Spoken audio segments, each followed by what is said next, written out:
think the first biggest misconception is that they make as much money as the men. And I think probably the best light that shined on it recently was Caitlin Clark. And there was a video that went viral of a woman with her kids in the back seat. And she was asking her kids, this was right after the draft, how much do you think Caitlin Clark makes per year? And they're like, 1 million, 2 million. And she said, it's $76,000. And these kids were like, what? That's so unfair. And I think that there's still a lot of people out there that believe that all of these women who are absolute legends and rock stars in their sports are making a ton of money. And that's not the case.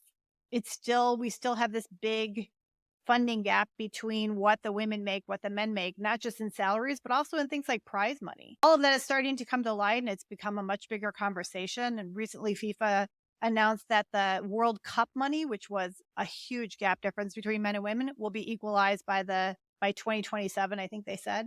But that's probably the biggest misconception. And I think for me, the thing that really hit home for me was watching someone talk about when she was standing on stage and she was standing on stage with two other male athletes and they all were getting the same big SB award.